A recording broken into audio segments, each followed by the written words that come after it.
Thank you, friendship, shalom, and greetings to you all. Now, we saw an event occur last week that was unprecedented in history and may never be seen again. The people were freed. And what you have to realize is this was not a one-shot deal. This is an always issue. Freedom is a right. We witnessed the festival that ushered in this freedom, the one we recreate every year and a half for the last 3,600 years. Take it to heart. Make it have the same meaning in your life. It'll be coming up in a couple of months. Now, we saw its positioning in the year. It takes place at the beginning of the year in Aries, which represents new beginnings. This was the new beginning. They ceased to be a group of people with a slave mentality and were being forged into nationhood, a nation built on freedom and equality. It was after the full moon of the first month, after the spring equinox, that point in the year which represents life's renewal. And what is more renewing, my friends, than freedom? Even though a cloud's white curtain in a far-off corner flashed, and the hypnotic splattered mist was slowly lifting, electric lights still struck like arrows, fired but for the ones condemned to drift, or else be kept from drifting, tolling for the blue-searching ones on the speechless-seeking trail, for the lonesome-hearted lovers with too personal a tale, for each unharmful, gentle soul is placed inside a jail. We gazed upon the chimes of freedom flashing, and many feel today like they are still inside a jail. And just as we celebrate freedom every year, we also celebrate when we come together and honor our spiritual beliefs. Independently, you with yours, me with mine, them with theirs, all accepted in a gathering, a collective consciousness of seekers showing individual faith and belief, any and all faith. Love, any and all love. It's a chavura, a true chavura, fellowship, as we express our nature of kindness, compassion, thoughts, feelings, hopes, dreams, and wishes that unites us all in this community house of spirit, Beth Ruach, sharing and bringing light, keeping fear at bay. And even though together, we're always individual in our approach and our beliefs, each connecting in his or her or their own way. So once again, please do go ahead and invite everybody, physically, digitally, psychically, emotionally, spiritually, any way you can, to gather and share from Psalm 133, the Hine Matov. Come together. Hine Matov. Shevet Achim Gam Gam. Hine Matov. Shevet Achim Gam Gam. How good, how pleasant it is for brothers and sisters together. Community. Community. Community. Together. Let's all spread love, goodwill, and fellowship to the world. Remember, friends, this is you just setting aside a little bit of sacred time in your own sacred space to honor and converse with whoever, whatever you happen to believe in, because we all believe in something. It's part of your kavanah. It's your intention that you put out to the universe. It's your goodwill. Goodwill and intention. They're the roots of what you can control, of what you can correct. Your intention sets in motion everything that occurs in your lives, my friends. And it is the growing light honored more at this time of the year than any other, when darkness is still all around, that we send light to help those heal, those in need of healing, those in need of blessings of God. So let's take some time now. Let's use that light, that intention, and send some of that goodwill, some renewal and healing out to whoever you know that needs it. Healing and renewal for everybody. Float through space, finding those in need, so send it out. For those you know, for the souls and spirits of everybody you love. Think of whoever that needs healing and renewal and love, or just plain goodwill. Focus on them. Call their names. It's not just for people. It's for our pets. It's for the earth. It is the healing of the world. The tikkun olam. It's part of our spiritual genetic makeup. It's our task to help heal the world. It's not something we can ever complete. It's an ongoing commitment that we make as humanity to deal with in this lifetime. It's for every lifetime. We each do our part. We must each do what we can to improve and change our own little corner of the world. As we change ourselves, we change the conditions of life. That impacts everybody. Part of that healing of the world is when we send thoughts and energy for health and renewal and goodwill for everybody. They don't have to be sick. It's for those in our hearts and our minds. Let's all send energy out for the people in need everywhere. Special thoughts and prayers for Marvin the Martian and Alan, for Pinky, Kelly, for Tamara and Doria, for Terry and Joseph, for Connie and Aurelia, for Kathleen and Dave, for Lori and Alex and Ann and Mookie, for all the sacred animal friends everywhere, for everyone you know in need, for the whole world, and always for the dear sweet bee. Friends, it is the kindness, the healing wishes, goodwill, and love we all send out. It just circles the world finding those in need. So thank you, each of you, for all you do, for all you care, because the world is a world of spirit. Its spirit never dies. Shabbat. Avotenu. Makor Hara. Mimotenu. May the source of strength bless the one that's before us. Help us find the courage. Make our lives a blessing. The renewal of body. The renewal of spirit. Let us say, Amen. Beshalach, let us all have our spirits renewed. This is the great prayer for healing. Which we call upon God to heal as He's healed before. Beshalach, may He who blessed. Because all healing is a blessing. So let's all send and receive healing and renewal energy in our efforts to love, to share, to care, to grow. And, don't forget, my friends, we're only a few weeks from the Chinese New Year. The year of the tiger, a water tiger, king of beasts in China. Each year is one of 12 animals and one of 5 elements. It's a 60-year cycle. So congratulations to those of you born in 1962. You have come full circle. Water tigers like activity and experimentation. They love to travel. Oh well, not this year. They're inventive. They're daring. Now, we're all part of everything. So take the inventive, daring aspects of tiger and apply it to your life this year. As we get closer, my friends, we will look more at the type of tiger that each year will bring for each of us. Now, after those last plagues last week and after the Passover ritual, we saw the people were let go. Or were they? This week, we begin an amazing journey with a unique group of people, very unique, as we read Beshalach when he sent. Exodus 13:17. And it was when Pharaoh let the people go that God did not lead them by way of the Philistines' land. Well, the Passover ritual has been observed. The execution of the firstborn was done. God released Pharaoh's will, so that Pharaoh would now let the people go. Notice had been given. The world knew who God was and what he could do. His objectives had been met. Now, perhaps all the things on his, her, their vision board were coming to fruition. But here is this group that had been subjugated for 430 years and were completely provided for. They were given their food, their water, their lodgings. They knew nothing of independence, of freedom, of initiative. They would have to learn. What they ultimately learned has been passed down to us. So that, friends, no dream is too big, no challenge too great. Nothing we want for our future is beyond our reach. They've been the slaves for generations, if not physically, certainly mentally. Decision-making, willpower, responsibility have not been part of their lives. One does not acquire responsibility instantly when one becomes free. Facing opponents and having to take arms and fight would terrify these people, and their natural reaction would be to turn and flee. But the Red Sea situation that they're going to use is different. With the Egyptian army behind them and an open sea in front of them, they don't need to make a decision, exert willpower, or take responsibility. They have no choice. They're going to have to go forward.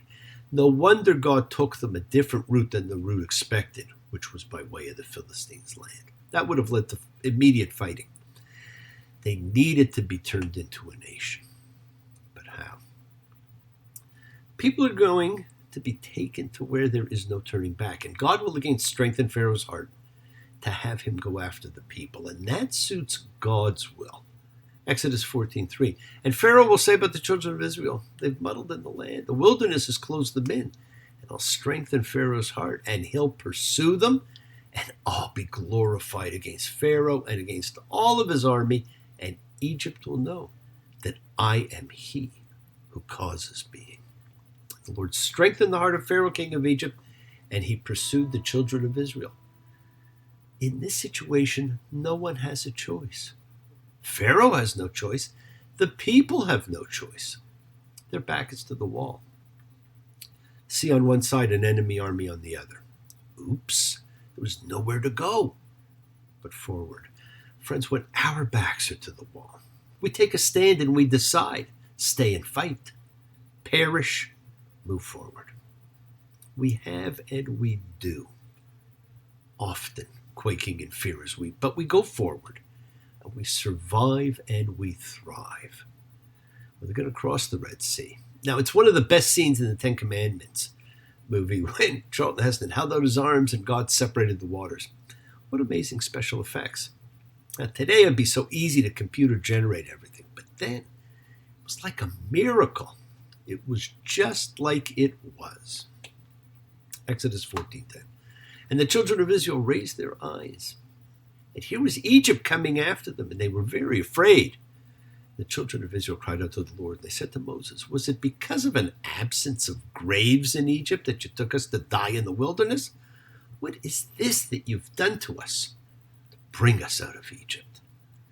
See, the people in their complaint to Moses, and this is just a sign of what is to come with these people, show who they are. They are fear personified. They ask whether they'd have been better off in Egypt. No work, no effort. But that would interfere with God's plan. Exodus 14:7. And I'm strengthening Egypt's heart, and they'll come after them, and I'll be glorified against Pharaoh. The people cower in fear as God attains his glory. Fear. We wear it as a badge. It is the gift of Jacob and his sons. It is the great thief of life built into the DNA of this nation and into all of us, so that we need to be reminded annually that we are free and to celebrate that freedom. It's just a quick insight into what we will be seeing from these people in the readings ahead. Exodus 14:21. And Moses reached his hand out over the sea, and the Lord drove back the sea with a strong east wind all night, turned the sea into dry ground. And the sea was split, and the children of Israel came through the sea on the dry ground. The water was a wall to them at their right and at their left. What a trip that was. For when they left, there was something special. They were protected. Exodus 13:21. The Lord was going in front of them by day in a column of cloud to show them the way, and by night in a column of fire to shed light for them, so as to go by day and night. Fire and cloud. Now, the Bible and rabbinic literature are full of stories of clouds.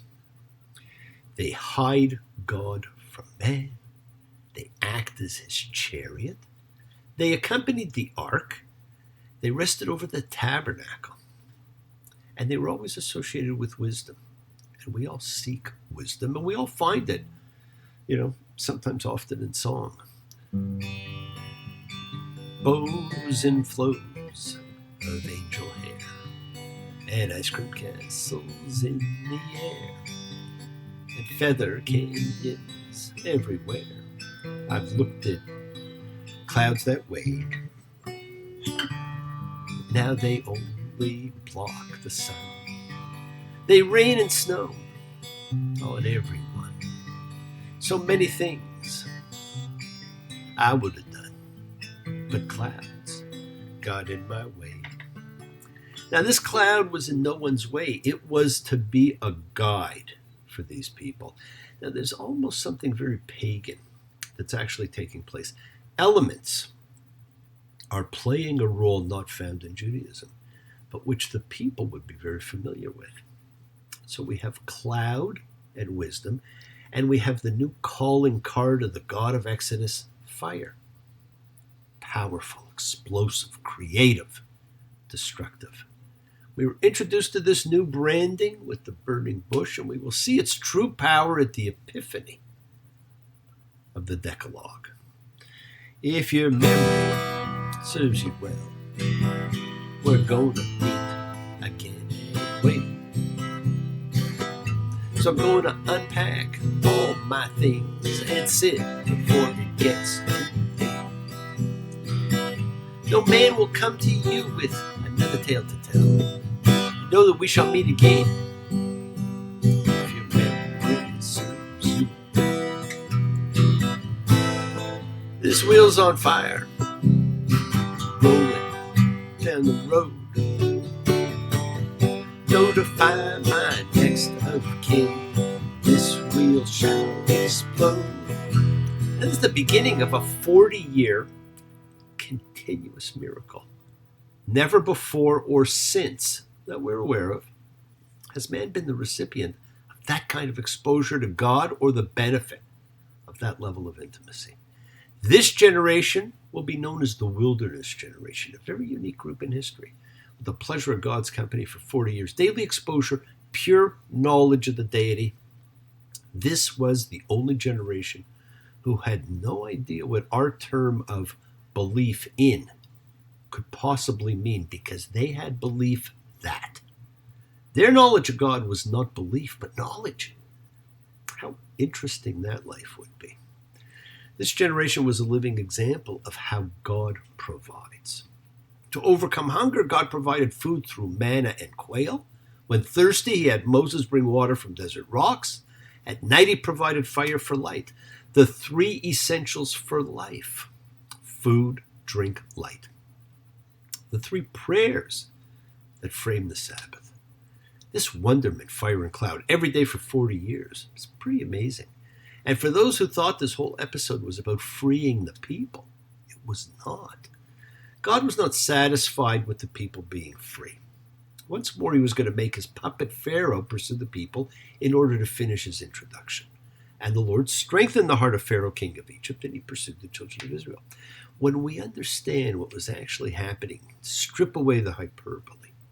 We struggle with this as we struggled with God leading the plague of death of the firstborn, which is why we invented an angel of death.